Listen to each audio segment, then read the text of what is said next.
Tucson has always had a rich history in the art community, but with temperatures reaching up to 110 degrees in the summer, one art form that you wouldn't expect to be taking off is glassblowing. In 1975, Tom Philibom decided to open his first glassblowing studio in Tucson.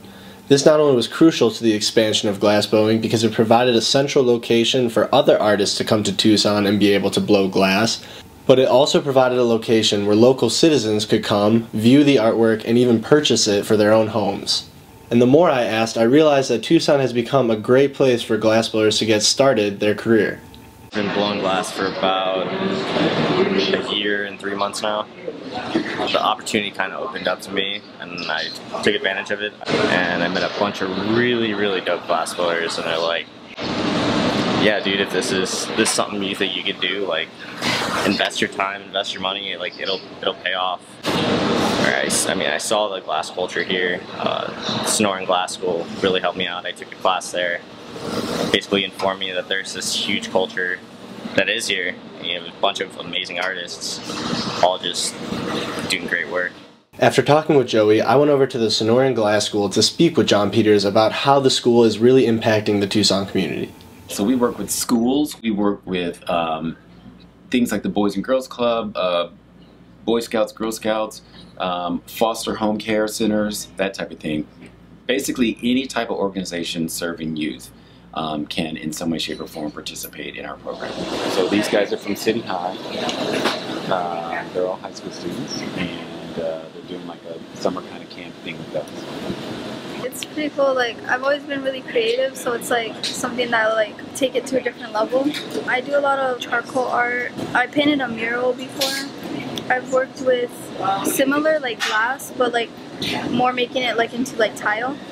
So I've done that type of stuff. It's a good experience, you know, and you might not know if you'll like it, but it's cool just being able to like make whatever you want, you know, and like with glass you can just shape it however you want it. You can play with fire and stuff.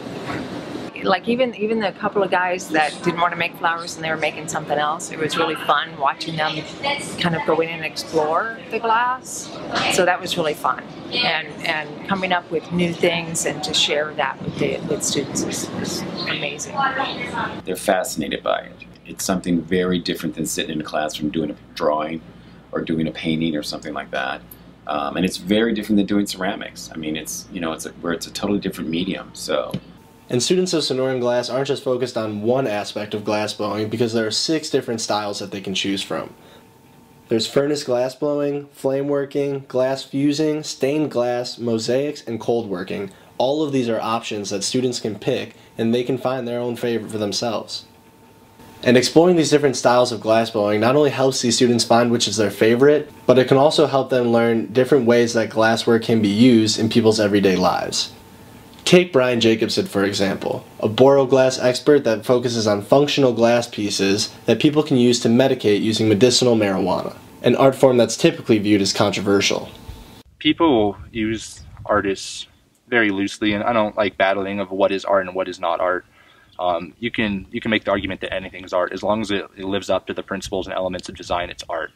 So for me, it's almost cut and dry. You know, there's people that, oh, at production I don't do art, and then there's people that are artists that, you know, they're kind of craftsmen too.